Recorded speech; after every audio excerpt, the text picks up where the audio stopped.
Welcome to Inside Sponsorship, the show that provides sponsorship professionals with advice, insights and news so they can maximise their commercial programs and achieve best practice.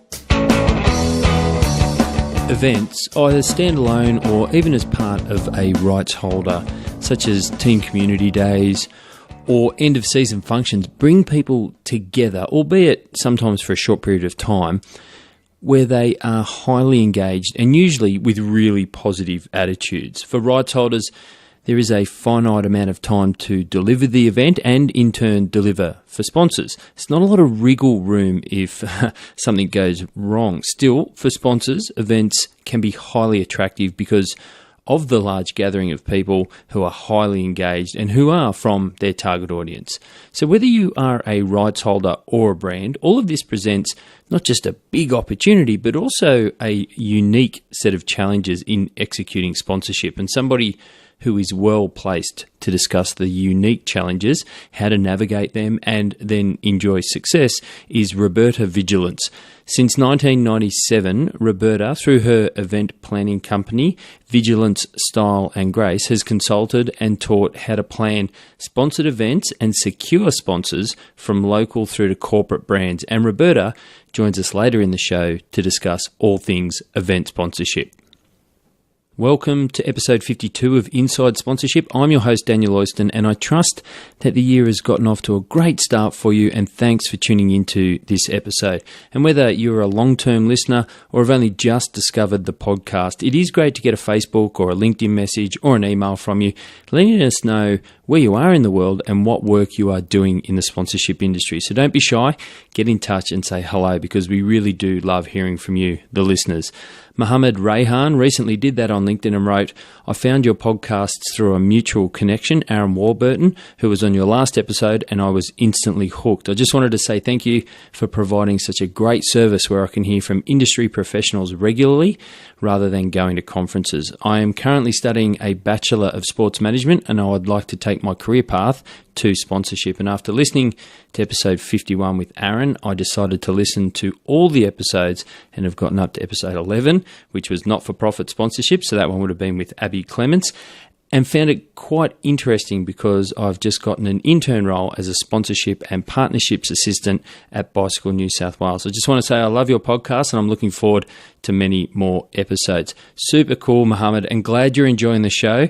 Hope you're doing well in your studies. And yes, we had loads of great feedback and downloads on Aaron's episode, so it seemed to really strike a chord with the listeners. And I look forward to hearing from you again when you've caught up on all of the episodes. Thanks for listening and getting in touch. Hugh Rogan, Strategic Partnerships Manager at IMG, also got in touch and wrote, "Always look forward to new episodes of the Inside Sponsorship podcast, so I thought I'd reach out and connect." Hugh, that's awesome. Short, sweet and simple. It means you get a shout out. Great to hear from you and connect. Hope you're doing well and glad you like the show. Now, I know I'm preaching to the converted here when I say sponsorship isn't all beer and Skittles, but it still sucks when your organisation hasn't had a great year or period of performance and you still have to report to your sponsors. And when Mark Thompson, our MD, worked in professional rugby, it used to stress him out a little bit as well. However, it isn't all doom and gloom, and Mark joins us to share a valuable lesson he learned about reporting during bad times. Here's Mark. Mark Thompson, welcome to the show. It's your first one for the year? I'll do the first one for the year with Sam. This is my first one for 2018. Very good. It's the end of the month. What have you been doing all month? Mate, I've been... you don't want to know. I have been out of action. It's it's an injury that most 70-year-olds have. So you, speaking of 70 years, over that period of time, you probably would have done your fair share of sponsorship recaps? Yes, mate, heaps. One of your favourite jobs? I like delivering them. Yeah. Putting them together is a massive pain. Because they don't always happen in periods of, if you work for a sports rights holder, they don't always happen in years of great team success, or if you're not in the sports rights holder sector, then your organisation might not have had a great year for a number of different reasons. So they don't always happen in positive environments. Yeah, like I said, I had one particular job where we never had a good year the whole time I was there. What about after you left? They made the finals the next year. Oh. Anyway, less said about that, the better. But did it used to stress you out doing it in periods of? Absolutely, it's tough, right? The thing is that sometimes we get stuck on the emotional side of reporting, and when you don't have the positive emotion to lean on, what are you left with, right? And so those factors are out of your control. But you did eventually leave that organisation where they didn't have a number of great years in a row, and you're delivering reports that aren't always in a positive light in terms of organisation and team success. And you worked in fundraising and sponsorship in a non-sports sector, so a different sector, and it actually made you look at reporting from a different light, didn't it? Yeah, it did. I actually worked for one of Australia's biggest charities, and there's no broadcast numbers, there's no win-loss record, there's definitely no fan clubs or groups. There's obviously members and supporters and things like that, but there's none of that sort of fluff to really bolster up a story, that you would tell there. But the stories were still there, right? And so the difference that I found was that the stories in the not-for-profit and charitable sector, they're impactful. They're actually aligned to outcomes and objectives. For us, it was every dollar that is donated can reduce the hunger level of a family, or put a child through school, and you could actually show outcomes to the objectives and what you're raising the money for. And that was sort of helping to drive reporting to donors, sponsors and grant makers in a way that is purely aligned to a basic set of objectives, really basic set of objectives that we had as an organisation, and then they had a set of objectives to have a sort of a good social responsibility and be seen from that sort of brand awareness and community engagement side. So quite a basic sort of set, but it actually drove messages of positive change, and certain brands were able to use that to generate brand positioning pieces. And, the organisation, without massive membership bases or numbers, raised just as much money as any sporting organisation I've ever worked in, and more, actually 5 times more, off the back of being able to tell really good stories. And so you learnt that and applied that in that organisation, and then now you're back working in this sector. Yeah. Still sponsorship, but we touch on a lot of sports rights holders a lot. You think they can learn from what you learnt when you weren't working in sports anymore? Yeah, well, actually, in between the charity work and then launching SponServe, I worked in fundraising for sport, and so it combined sponsorship philosophy, charitable fundraising philosophy, to how to raise money for sport. And it's a different income stream, right? You've got your sponsorship, which are aligned to a set of objectives, and then you've got fundraising, which is more, outcomes sort of social responsibility based and community sort of engagement based, or specific projects based. And again, the basis of good fundraising is storytelling, and the basis of good sponsorship is storytelling. And that's what I learnt, right? The key element is, to try and understand that selling a successful organisation is easy, because, as you said to me last week, people buy on emotion. And, as a sponsorship manager, reporting success feels good. But actually it's flawed, because it never actually gets to the core of what we need and should be reporting to our sponsors. You reckon it's fair to say, it's a known fact that people buy on emotion, and they probably also look at their sponsorship reports with some emotional attachment. Is it fair to say you should just shift that emotional attachment away from the organisation's success as much, and just align it and tell the story about how it's helped their organisation? Because, to be fair, if they're business owners and senior managers and it's their career, they're probably more emotionally invested in that than they are of some team's success that they might not even personally follow. No, absolutely. And the holy grail is to have both, right? Win the premiership, exceed your sort of your ambitions in terms of reducing, the levels of homelessness or whatever it is that you're raising money for, and also align to the objectives and tell good stories. That's the holy grail. But the emotional side of it, that won't actually win or keep good strategic partners. And so in that reporting, it shifts it and makes it a little bit of a different proposition, and you really need to cut through through that emotion and drill down to some of the facts. What are some of those key facts, those key points that we should be covering off? So it's just the basic four, the why, what, when, and how, right? So the why a brand is sponsoring us, what are they getting out of it, when are they expecting impact of their sponsorship to occur, and how are they measuring that impact? And then you need to report against those four key measures as a sort of a basic starting point. And in true Mark Thompson fashion, you've broken down those, what they need to report against, to three key elements that will make up a good report. What's the first one? So the sort of the key elements to good reporting is that you have to have a good process of reporting. So knowing the four key how, what, when, and how whys before you actually go into a reporting process is key, because it sets off the process in sponsorship reporting, which helps navigate away from the emotional side and instead focus on the operation and business reasons. So therefore, you're insuring yourself against factors outside of your control, such as performance. And so then, the process of continual effort to sticking to that is really important. So you're building your story as you go. And so some organisations may report monthly, some report annually. But actually, whether you're reporting annually or monthly, you still should be continually building your story. Staying on message. Staying on message, because it holds you there. It helps protect against knowledge loss if you decide to leave an organisation or somebody that's important to the reporting process is. There's continuity there. And it definitely should not be a once-a-year proposition. So I said some people do it once. Don't do it once, because even if you're just building reports for your own internal use, it helps arrest poor sort of alignment to objectives and things like that, so you can pivot away mid-term.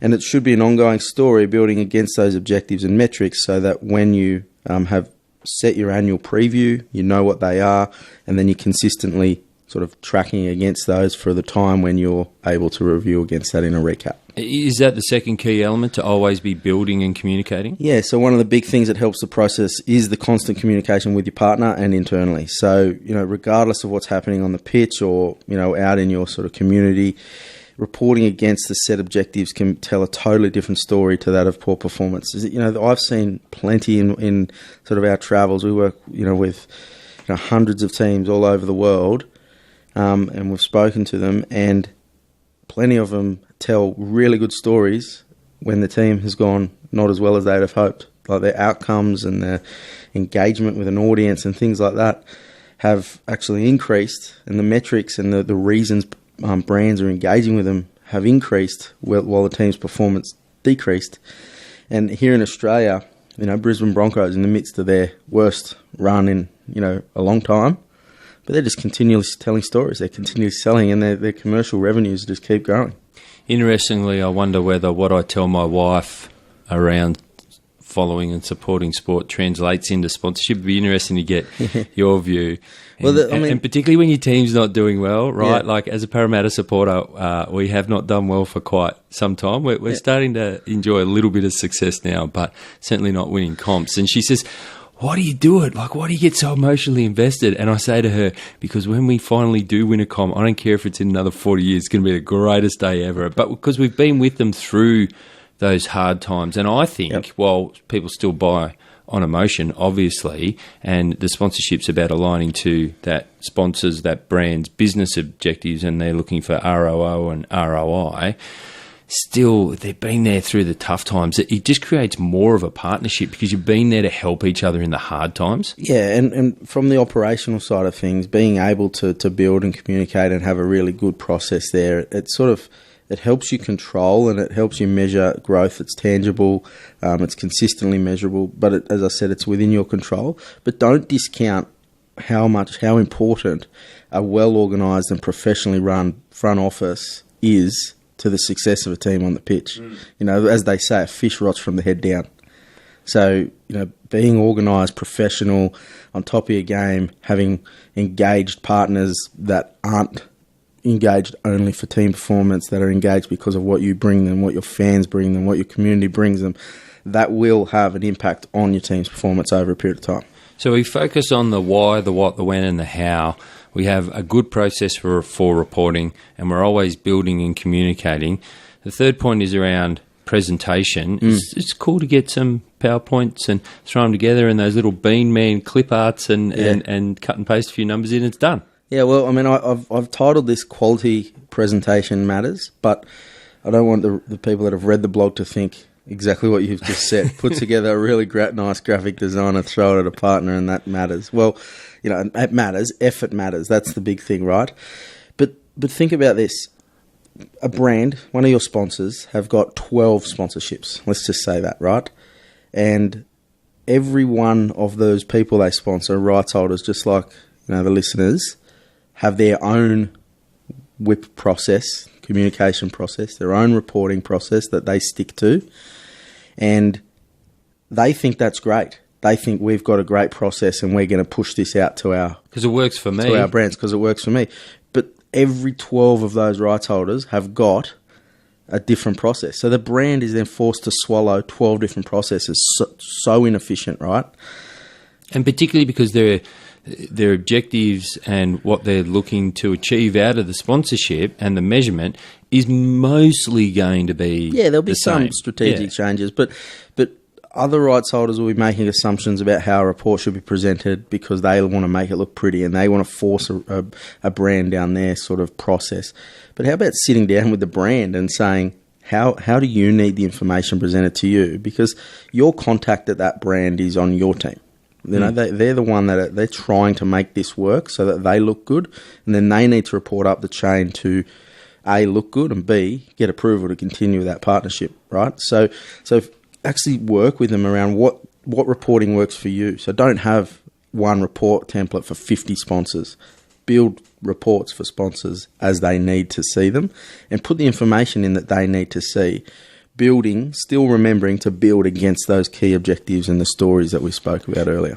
And on the flip side, if you're a brand and you're listening to this and you're getting those 12 reports, don't be scared to sit down with a rights holder and say, hey, look, love your reports. Yep. Sandwich your stuff with positive feedback, positive, right? Yep. It's simple coaching kids type stuff. So we love your feedback and your reports and your interaction, but it'd be great if we got it this way. Yeah. Because if you're going out to your rights holders and saying, for us to be able to report success and maintain the sponsorship, we need this type of information. Don't be scared to ask for it. Don't just sit there and be passive in that process yourself. And mate, we I'm not just saying that, right? We both you and I have literally been told that by brands themselves in our day-to-day business, and it's the exact reason we built that feature into SponServe, right? Is just to create that consistency and ease of effort for the brands.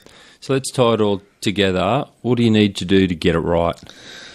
So understanding that sponsorship's a marketing strategy rather than just a meaningless spend on fun and entertainment, which is, what it used to be. When I first entered the sponsorship game, it was all about the bigger sponsors were just all about having a good time, right? And they get some signage and whatever. But it's now moving way more down the strategy, sponsorship as a sort of strategy sort of route. And so it's super important to know that and get it right. And so then aligning the opportunities and sponsor engagements with proper commercial objectives in a marketing sense is far more reliable than just waiting for things out of your control, like individuals to turn up and play well. Very good. You got any trips planned? Where are you going? When are you going? Well, with the 7-year-old injury, I'm laid up for a little bit, but a little bit of domestic stuff. You lie down in first class on those planes you fly around in. A little bit of domestic stuff around Australia, February, and then off to the States. I think I arrive at New York the 4th of March for 4 or 5 days, and then off to South by Southwest actually in Austin for the sports portion of that for 4 or 5 days, and then back home to Oz, and then out to the UK a couple of weeks after that. Very good. So if you're in the US, either New York or Austin, and you're going to be going to South by Southwest, or you just want to catch up for a coffee and talk shop with Mark, make sure you hit us up at sponserve.net, and I'm sure he'll make that happen for you. And of course, if you want to read all those elements that we just spoke about in that chat with Mark, just head along to sponserve.net, and that's all up there in the blog section. Thanks for joining us. No worries, mate.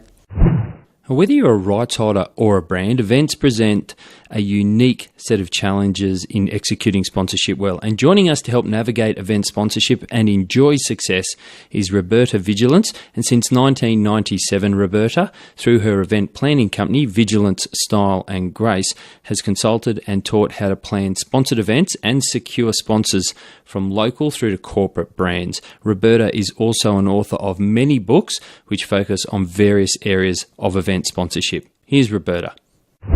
Roberta Vigilance, welcome to the show. Thank you for having me. We always kick off with a few easy icebreaker questions. Every guest gets the same couple of icebreaker questions just to help the audience get to know you a little bit better and start off on an easy foot, so to speak. And the first question for you, the first icebreaker question is, if you could be anyone else in the world for a day, who would you be and why? I would be Daphne Hall. In her days and the days of her mother, I'm sure it must have been almost impossible to own anything or share her vision with people who were used to the same old, who did things the same and probably expected a different outcome. Daphne was innovative, not only as a woman, but a woman of color. Daphne Hall is my grandmother. She had 4 children. One passed away at a young age. She was able to leave each one of her surviving child a home with land. And I chose to be her for one day just to get to meet my great-grandmother and maybe even my great-great-grandmother, to be among innovative thinkers and leaders. Wow, that is some achievement to be able to leave each of one of your children a home. I'm not sure I'm going to be able to do that for my children. Roberta, the second question is, what was your first ever job? My first job, Danielle, was at 16. Right, I worked as a cashier at a supermarket in New York City. Looking back now in hindsight, I believe it was preparing me to work in sales. The job, it was much more than ringing up a sale, right? It was answering customers' questions. It was keeping the area clean to attract customers, making sure that my register balanced out, etc. So I think all of that was preparing me for where I am today. Very good, and I think a lot of people have started in jobs like that, and it does set you off on the right foot and the right direction. You're now, fast forward a fair while, you're now the owner of Vigilance, Style and Grace. How long ago did you launch the business, and how did it come about? Actually, February 19th of this year, it's going to be 20 years. I was in college, simultaneously working as an account executive in 1997, when this young woman, her name is Sebastian, she came into the office. I was at the front desk. I was covering for the receptionist at the time. Sebastian and we hit it off. She noticed my accent and asked me where I'm from. I told her I was raised in Guyana, and she had a very bold accent. I know she was Jamaican. Long story short, she explained to me that she's working on a project and she was very shy when it came to approaching celebrities. And she asked me if I would help her approach celebrities for her calendar. So I told her yes. During working on the project, I met a lot of not only the celebrities, but the people who worked behind the scenes. I noticed they were actually the real movers and the shakers who made up the celebrities. The celebrities, they were just like products, right? Made up by managers and photographers and makeup artists and such. So while in college, I was studying small business marketing and management. I was part of a school club. I noticed that the students in lots of the school clubs, including the one that I belonged to, they wanted to sing and dance. Hence, they planned lots of shows. So being somewhat knowledgeable about the entertainment business at that time and hearing lots of stories of how young people had to sleep their way to the top to becoming the next renowned singer or dancer, I decided to leverage my awareness from working on the project, what I've seen, and my connection that I made to educate young people about different professions that the industry offered. And so they can use that to get their foot in the door.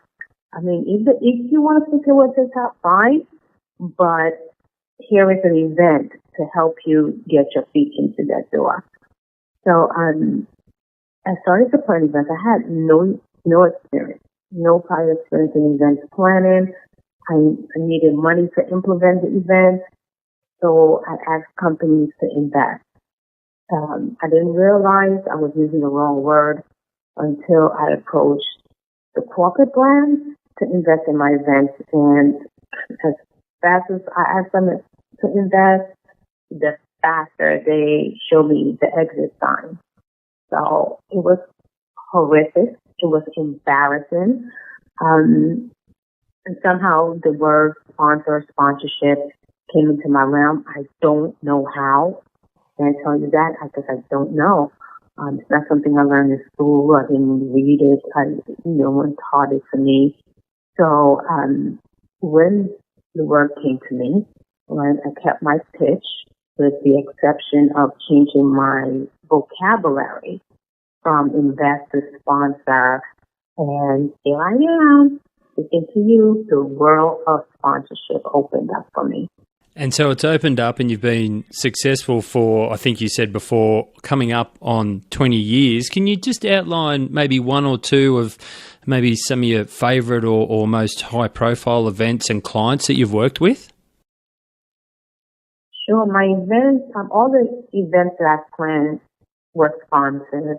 I planned the seminars, fashion and talent shows, open mics, different themed events. My sponsors include Adidas, Tommy Hilfiger, Rite Aid, Liberty Partnership Program, Kinko's, Models, among many others, some of which are private sponsors. And no doubt over that period of time, considering your expertise in the event sponsorship industry, you've had events probably of all types contacting you for assistance. You know, Roberta, can you please help us secure some sponsors? What are some red flags or signs that you pick up when you're talking to a potential client, a potential event, that tell you that the things that they tell you that just indicates to you that maybe they're not quite ready for sponsorship? I do get approached a lot from prospects looking, for me to secure sponsors for them. It's something that I strayed away from because a lot of sponsorship seekers, they do not understand really what sponsorship is. This is one of the hugest red flags, and it's still is happening today, is calling sponsorship a donation. So every time I hear it, I actually cringe, especially from sponsorship professionals, quote and unquote, sponsorship professionals. Totally turned off by that. Another thing is some individuals think sponsorship is only about putting out banners or giving the sponsor a shout out or placing the sponsor's logo on a website, to actually not finding any value in in-kind sponsorship. So, for example, a sponsorship seeker might say, I need airline tickets for my headliner to attend my event, let's say at Qantas Airways. To sponsor the tickets because their seats were going to be empty anyways. So why not, sponsor the event? I think that is a huge red flag that once the property does not understand how sponsorship works and they are not going to take care of the sponsor or the sponsorship. And so following on from that, when some of those flags get raised or you get some indications that an event may be not quite ready for sponsorship, how do you actually go about addressing those areas of concern so that they actually can be ready and in turn be successful with sponsors? Glad you asked. I actually offer, I usually let them know I don't do it for you. That's one thing. I also let them know, advise them to become educated on what sponsorship is, right? Whether it's through reading a book, I even offer myself, Danielle, on Facebook Live, where I come on now I do it once a month, to answer questions so that sponsorship speakers can become more aware, familiar with sponsorship. Also, I would advise for them to join groups on LinkedIn, follow sponsorship professionals, learn from them, actually just learn the fundamentals of sponsorship. Roberta, are there certain sponsor objectives that are better or more easily achieved through event sponsorship rather than those other rights holders? I believe, the eight core objectives that you're familiar with, that still stands. Through event sponsorship, sponsors can use, as you mentioned, the brand awareness, the brand positioning, community engagement, and relations building to achieve generational consumers and supporters. I don't know why the focus is not on that as yet. Generational consumers is very important. Another objective I would add is brand perception. How does the audience feel or view the sponsor's product? Specifically, if there's a strong message attached to the product or service. For example, the launch of a new medicine or converting to a new currency. Brand perception is very important as well. And do you think there are certain brand categories that are better suited to considering event sponsorship as opposed to other types of sponsorship? Daniel, I don't think so. I believe each category in its own right it serves a direct purpose. So there are categories that show how different brands can come together to support a common cause. Then in another category, the sponsorship can show how one brand can be the boss or maintain power within a certain industry or among a certain group. So I don't believe so. I don't think so. What about, have you worked on any event sponsorship where there's a brand that's sponsoring the event and might be considered for maybe the target audience or the general public? From the outside in, they might consider that brand sponsoring that event as being a poor or an unusual fit, but in execution, it was actually excellent. Absolutely. I remember a couple of years, I think this was in the late 90s, when I say a couple of years, or maybe the early 20s. It was during Halloween, during the season of Halloween, and I planned a costume party for children, and the best costume won a cash prize. Rite Aid was known in the community as just filling prescriptions, and wouldn't be seen, wouldn't be viewed as such a good fit for a children's event or a costume party for children. However, Danielle, if you were to look deeper, you'll notice that Rite Aid products, if you're familiar with the brand, like a Walgreens, something like that. Well, Rite Aid, the products and services serve an entire family from children to parents. So Rite Aid did not only fill prescriptions, but sold costumes, birthday cards, candy, skin lotion, to everything else that family can actually use. So if you're looking from the outside in, you're not seeing it. but it makes a great partnership between the community and Rite Aid. With so many events on these days, and with there being lots of audience crossover in terms of an audience will be engaged and or attend one event, and then they will attend different events. So there's lots of audience crossover. People are attending multiple events. It's not like a rights holder who was a sports team where the audience or the fans really just follow that one team. And so with so many events and lots of crossover, how do events position themselves as unique and actually stand out from the crowd, that crowd of other events, and stand out to sponsors? Definitely consistency. Consistency is important. One of the hugest event we can think of is the Olympics, right? Consistency, the sport, NFL. Consistency is important. Other ways events can stand out is to stop copying other events. They need to focus on their event's purpose. So let's say we're planning an event, you and I, Danielle, and we're planning an event. We're both planning a music festival, but separately. So some of the questions that we may ask ourselves, why am I planning this event? So people can have fun. Who are the people? College students. Where do they live? Brooklyn, Queens, and Manhattan. So tell me more. They love to make music. They love to listen to music. Am I looking to make money? How much? So same questions, however, our answer might be totally different. So focus on your event's purpose. Another way to stand out is to focus on unique benefits that this event has to offer.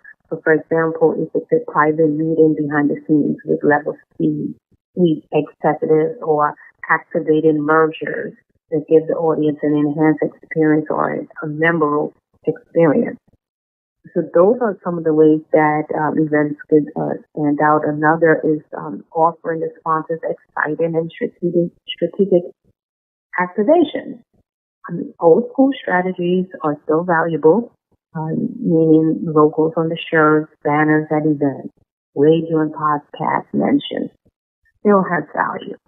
However, when activated through experiential marketing, which is something I truly, truly love and would love to see more of, partner with technology, artificial intelligence, things like that, fireworks. It happens. The audience, what happens is the audience can actually follow the path which leads them to the sponsors. So for example, when I listen to a program and hear this program is sponsored by XYZ, I'm thinking not only as a prospective supporter, but also as a sponsorship professional, okay, that was a shout out to this sponsor, but what do they want me to do, or how does a shout out equal ROI? So that's one way that, or another way that an event can actually stand out. Yeah, I think there's some great pointers for the listeners in there. When sponsoring events, there's always that great opportunity to, from a brand's perspective, to activate your sponsorship as the event happens. And that event might just be a couple of hours or it might be a couple of days long. But there's always that great opportunity to activate your sponsorship as the event happens, as it is live. But there are also non-event occurring benefits that are usually included in the sponsorship and need activation. How does event activation around those differ from non-event activation? It is true. All benefits are not activated during the event. Right? A good example is sales generation. It can take months to convert warm leads into clients if you're not doing on-site sales. But had it not been for that event, the sponsor would have to spend much more for those leads. And what are your thoughts on that spend? What are your thoughts on what a brand should be spending on event activation proportionate maybe to their overall sponsorship of an event? There are so many strategies. When I mentioned that I love experiential marketing, we have the relationship marketing, content marketing, and the cost associated with each one, it differs. It's based on relationship, right? I would pay for something, maybe another person would pay for something. It's based on perception of value. It's based on geographical area and such things. So I think that really it should be left up to the property to decide how much they need to spend on event activation out of the overall sponsorship of the event. And staying on activations, what's an example of one of your favourite activations from an event? What did they do? If you could let us know what you think the objectives were around it and why you think it was well executed. Definitely Red Bull is the only one really that stands out, that actually comes to mind when I think about great activations. When I think of anything having to do with high energy or being energized, Red Bull has cornered the market segment. What Red Bull has done, they actually positioned themselves more on an intangible side. So, for example, Red Bull, it makes you feel like you have wings, or it makes you feel you can go the extra mile and you need a boost, whenever you need that boost of energy. Or if you're at a party, it makes you feel that, you drink the Red Bull, you'll put an extra boogie in your step. So they did pretty well by partnering with brands, partnering with events that are high energy events. They did pretty good for that. So Red Bull, anything high energy, Red Bull is conquered that partnership. And as we touched on earlier, you've been working in this space, focused on this space for just coming up to 20 years. Over that time, how have you seen brands' approaches to sponsoring events change? I'm seeing larger brands partnering with smaller and community-oriented events. So that's good. I'm also seeing that brands, oh my God, I'm so happy for this part, that they're actually expecting a return on their investment. I know it's a huge problem. How do you measure it?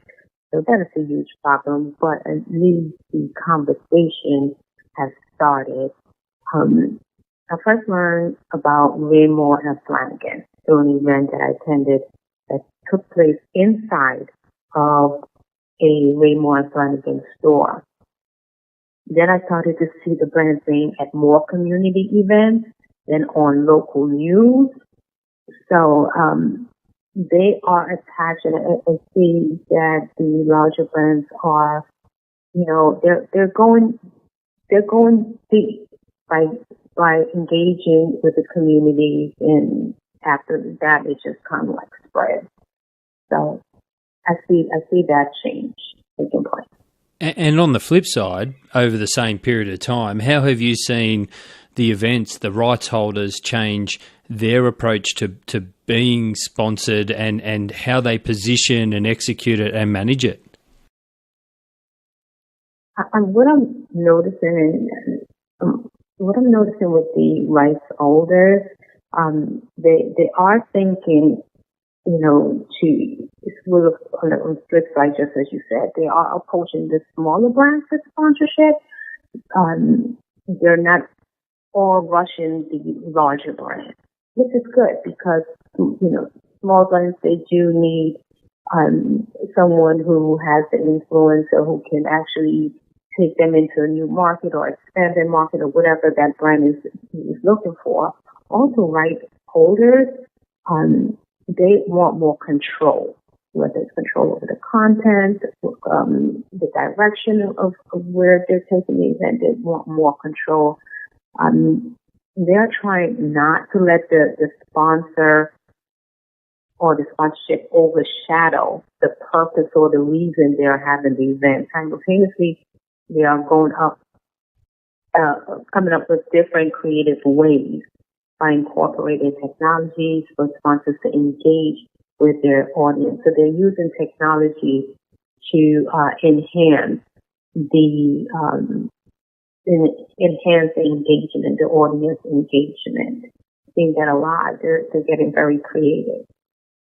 I wish I had this question ready earlier when you were speaking about Red Bull, because I think Red Bull are the masters of this approach. But I'm curious about whether you think essentially brands creating their own events and actually owning them and executing them, or their own experiences, versus sponsoring a rights holder that has an established event and essentially trying to access somebody else's audience, is a good approach or not?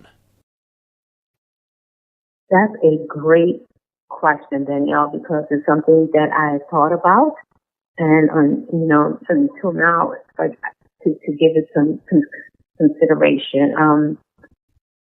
My side of it is there isn't anything wrong with being self-contained, right? But brands have to remember that rights holders are the ones who influence their audience and are the ones who have the following. So it's not practical it's not practical at this time. Of course, there's always, an exception to the rule, but overall, it's not practical. Now, in my research, I know that you believe that brands that target communities in trying to sell their products or services should partner with the communities in which they sell that product or service. And while that might on the surface seem like a straightforward approach, it seems like it would be a win-win. However, how does a brand go about doing that without it feeling like they are just engaging with and committing to the community purely for a commercial gain?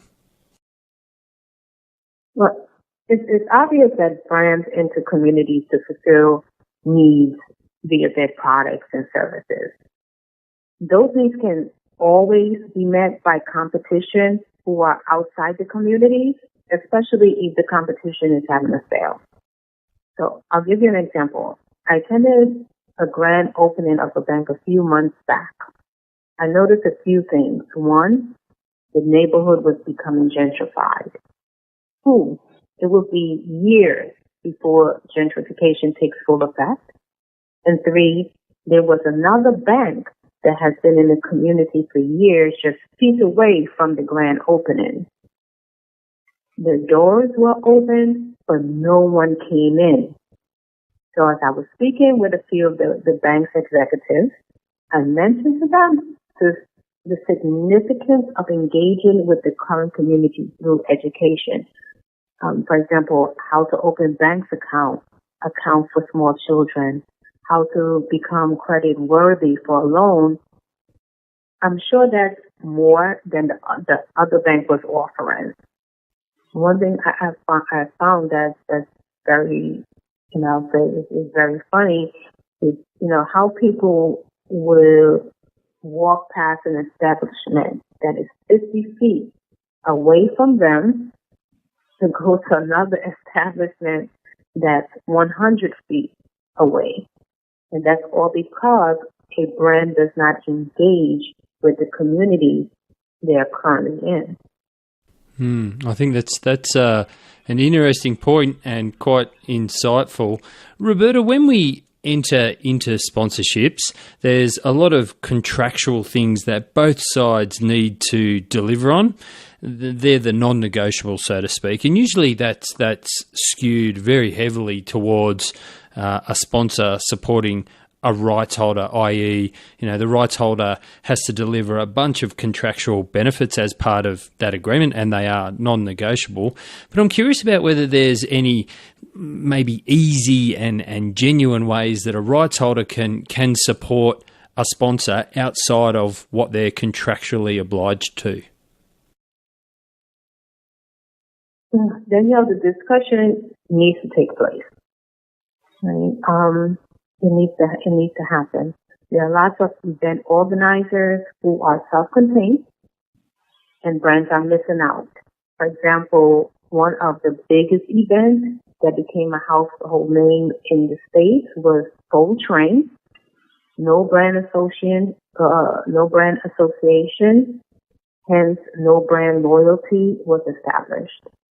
There are event organizers today who have a huge following and supporters in various industries and countries, some of whom have asked, why haven't you partnered with sponsors?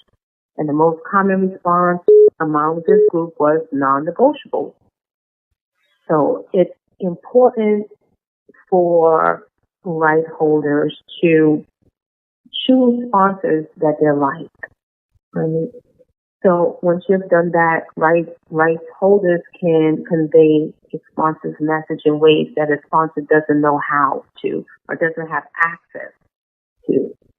They can demonstrate their loyalty, and this is right holders, by shopping with their sponsors, despite of sales promotion from the competition. They can encourage their family and friends to support the sponsor. They can donate to the sponsor's nonprofit organization or rally with the sponsor along a cause that they care about, showing the sponsor's group offline or online. And you can even attend other sponsors' other events that supported or sponsored by the sponsor.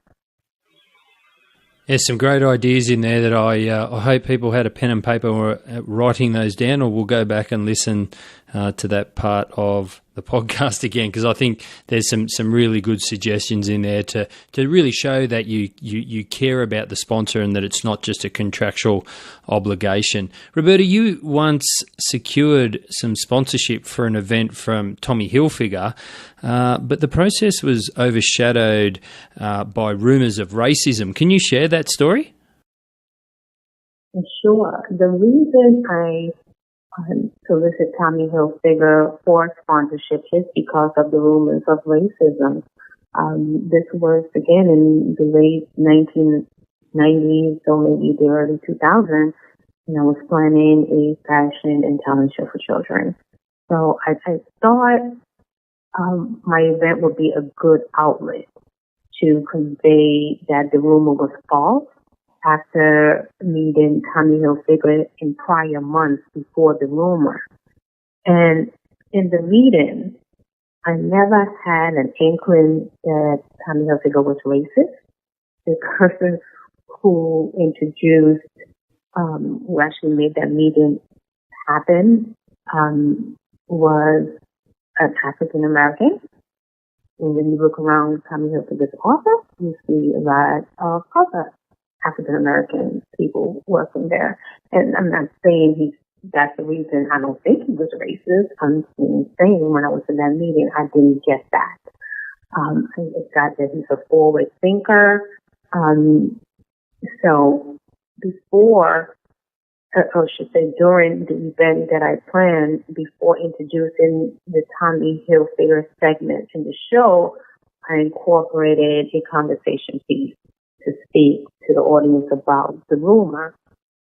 After the conversation and explaining how Tommy Hilfiger brand is helping the children meet their goals, the audience became more receptive to engaging with the brand again, and that has been passed down to the generation, which is not only the parents, but the children who were part of the show, including my son who was in the show. So he needs to go shopping right now and has to choose between, another brand and Tommy Hilfiger. That's how it works. We are Tommy Hilfiger all the way. Yeah, it's an interesting story because it the emotional connection and the positive perception of the Tommy Hilfiger brand is probably stronger because those rumours happened, albeit false, but then were worked through, and actually by addressing those rumours had the opportunity to really go more deep into the story about how they help the community. I think it's an interesting process. Now, Roberta, you're the author of the book How to Secure Sponsors Successfully, and while the title is very descriptive, and with my marketing background, I love that. I love businesses and products and services that have a descriptive name. We know instantly what they're going to do. So I love the title How to Secure Sponsors Successfully. And while that title is descriptive, can you expand on what's in the book? Yes, thank you, Danielle. The book was meant to be straight to the point and simple, easy to understand, and to follow for securing sponsors.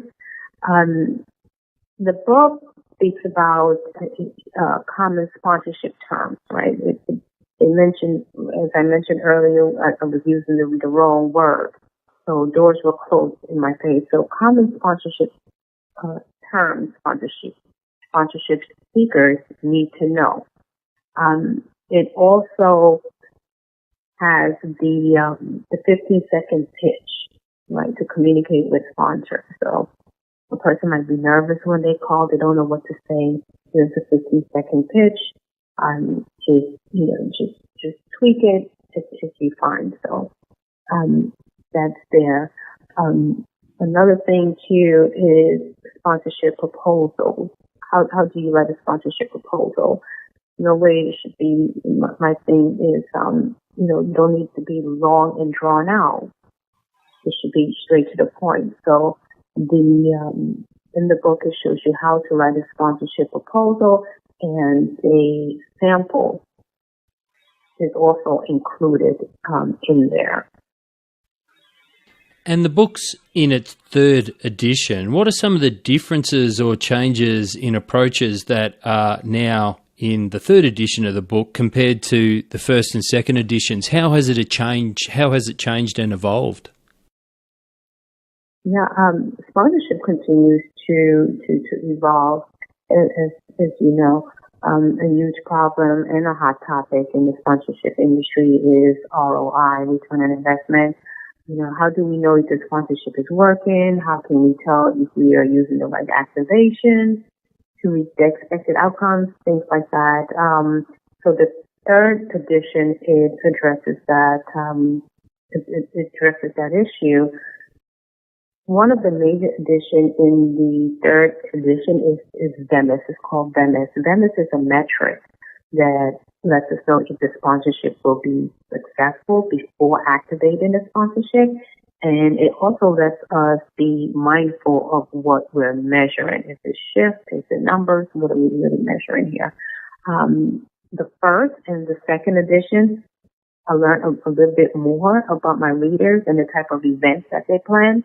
So I shared the importance of having insurance and the other types of professionals that they can work with to build more equity, I should say, in their events and to get better results.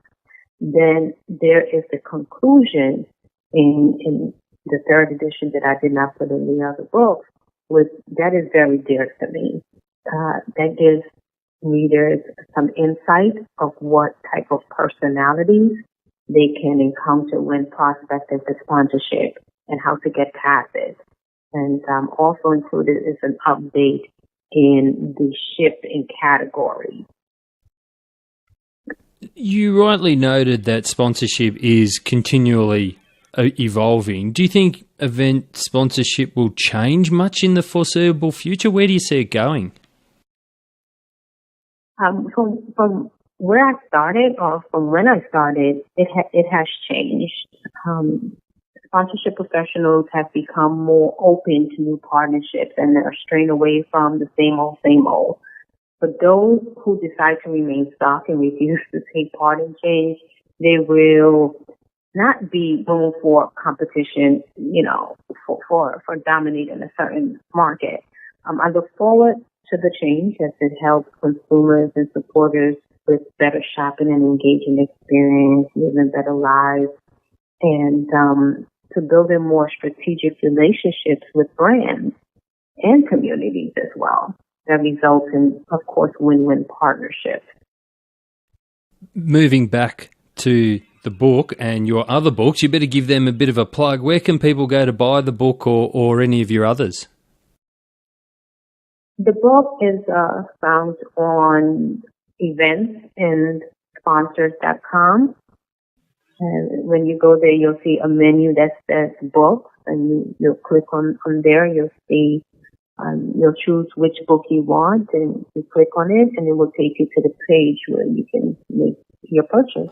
And of course, for the listeners, we'll put a direct link to that for you in the show notes. Roberta, if people want to get in touch with you or find out more about events and sponsors and the work that you do and how you can help people, what can they do? They can send me an email at info@eventsandsponsors.com or visit me online at www.eventsandsponsors.com. Roberta Vigilance, owner of Vigilance Style and Grace, thank you so much for taking us inside event sponsorship. Thank you so much for having me, Danielle.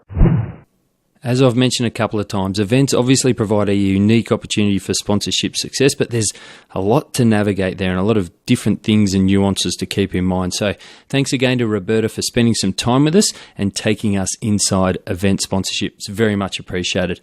To you, the listeners, thanks again for tuning into the show. As I mentioned at the top, be sure to get in contact with us and say hi. Just like Mohammed and Hugh, we'd love to hear from you. So if you want to connect with me, then you can do so on LinkedIn. Just search for Daniel Oyston or drop me an email at daniel@sponserve.net or on Twitter using the handle @sponserve. And if you want to connect with Mark Thompson, you can email him on mark@sponserve.net or also find him on LinkedIn. Don't forget you can follow us on Facebook, LinkedIn, Twitter and Instagram. Just search for Sponserve. Until next time, I'm Daniel Oyston. Thanks for listening to Inside Sponsorship. Thanks for listening to the show. For more episodes, blogs and resources, head to sponserve.net or search for Sponserve on Facebook, Twitter or LinkedIn.